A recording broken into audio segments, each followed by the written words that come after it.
cierto que últimamente resuena mucho un origen árabe de aquí de la localidad, pero hay que tener en cuenta que los movimientos de población aquí en esta zona vienen de mucho antes, ¿vale? Y es que los primeros registros de población que tenemos en el término municipal de Jaraíz vienen ya de época calcolítica, justo en la zona donde está hoy en día el polígono industrial, ¿vale? Allí donde está la dehesa Boyar, que es un espacio natural maravilloso de aquí de la zona.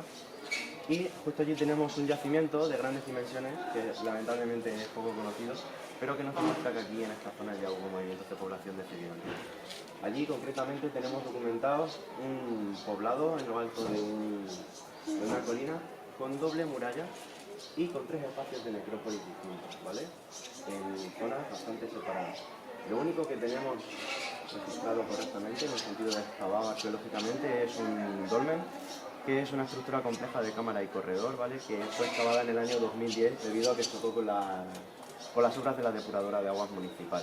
Aparte de eso tenemos registrados otros 39 dólmenes mínimos. Es un yacimiento de grandes características que algún día debería explotarse. Antonio González Cordero, que fue el arqueólogo encargado de hacer las primeras prospecciones en el año 2000, lo comparaba con el yacimiento arqueológico que se encuentra en Andalucía de los Millares, que es un yacimiento muy importante, y lo comparaba en cuanto a densidad de enterramientos por metro cuadrado. Para que os hagáis una idea, del único dolmen que hay excavado aparecieron más de 700 piezas entre puntas de flecha, cerámicas, hachas, piedras preciosas, con un montón, que hoy en día se encuentra en el Museo Arqueológico de Cáceres. En realidad, como núcleo de población sí que hay que esperar un poquito más, ¿vale?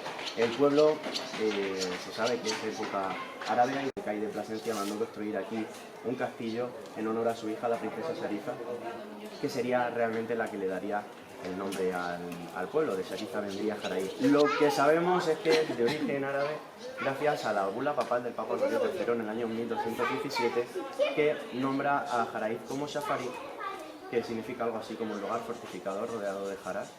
Y bueno, se sabe que fue un punto estratégico de defensa de musulmanes frente a cristianos en la época de la Reconquista, ¿vale? Que surgiría como una fortaleza en la parte alta del pueblo. Y como digo, esa bula del Papa Honorio III era para concederle al arzobispo de Toledo la posibilidad de construir 23 iglesias en la zona, una de las cuales es la que vamos a visitar ahora cuando subamos. Vamos a ir subiendo por aquí, de hecho ya. Estas calles que vamos a ver ahora, hay algunas que forman parte de la judería, ¿vale? Pero luego cuando bajemos os lo explico mejor, pero para que os hagáis una idea, que veis los suelos empedrados, el trazado irregular y demás.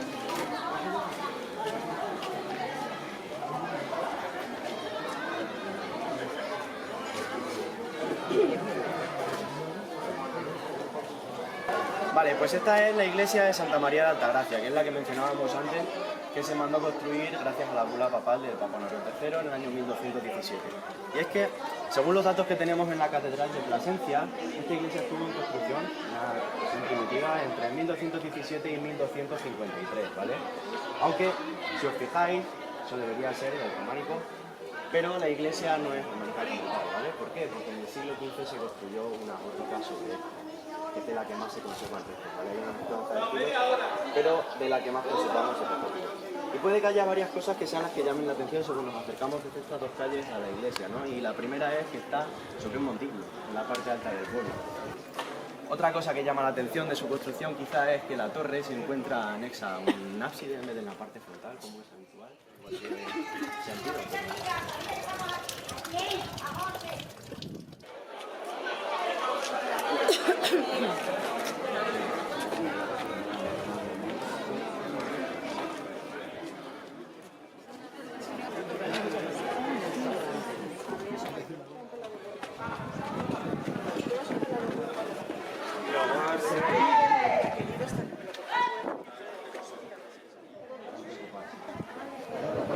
¿estamos todos?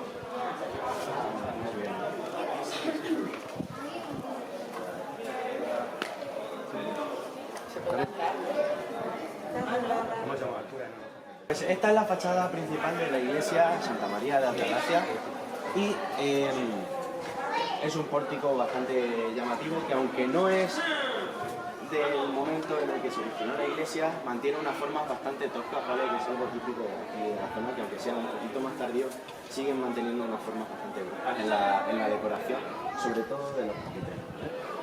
Si os fijáis, es una decoración con bastantes gárgolas y caras así un poco, como he dicho ya, grotescas, ¿vale? Antiguamente había 3 entradas, esta, otra justo al otro lateral, que hoy en día está cerrada porque es donde se encuentra la sacristía, y la fachada oeste, que es la que vamos a ver ahora, ¿vale?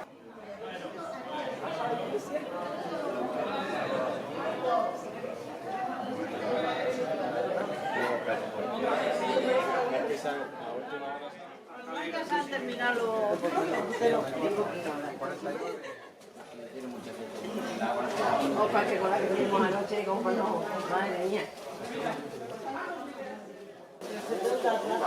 Yo aquí. Ah, mira qué bonita. Ay, perdona. Ay, qué bonita. Quizá uno de los aspectos más llamativos que tiene esta iglesia es precisamente esta fachada, por ese gran vano que tenemos ahí, ¿vale? Que es un rosetón de 3,5 metros de diámetro, que está compuesto por 7 pequeños círculos polilobulados que tienen, aparte de, bueno, una función lógica que es dar luz a la iglesia, ¿no? También tienen una función simbólica muy importante, que es que, como hemos dicho, da luz a la iglesia, pero es que cuando se le da el sol directamente desde este lateral, inunda toda la nave central hacia el altar con unos colores que son una pasada, ¿vale? Y eso que simboliza la mentalidad cristiana, que es el camino que tiene que recorrer el alma para encontrarse con Dios, que siempre se simboliza en lo que es la zona del altar, ¿vale? En cuanto a la fachada, esto antiguamente era muy distinto, ¿vale? Aquí había una escalinata de piedra y el pórtico estaba con la techumbre, que esa no es la original, y 2 columnas de época renacentistas. Esta quizás es una de las mejores maneras de ver lo que es la torre, ¿vale? Desde aquí arriba, desde la parte alta. Lo único que, bueno, tenemos la sacristía, que como podéis imaginar, que he dicho que está tapando la puerta que había originalmente ahí, pues es bastante moderna, ¿no? Y choca quizá un poco con la estructura del edificio. Pues es que justo desde esta parte alta del pueblo, como sé por ahora quizás un poquito tarde ya, pero normalmente es en marzo o así, aquí en esta torre anidan muchos cernícalos femeninos, ¿vale? Y se pueden ver por lo general varias parejas dando vueltas alrededor de la torre. Cernícalo primilla o Falco naumani, pues es un halcón de pequeño tamaño que normalmente habita en África, ¿vale? Pero que viene aquí a criar. Y bueno, pues este pueblo es zona cepa gracias a que tenemos todavía bastante presencia de este ave, ¿no?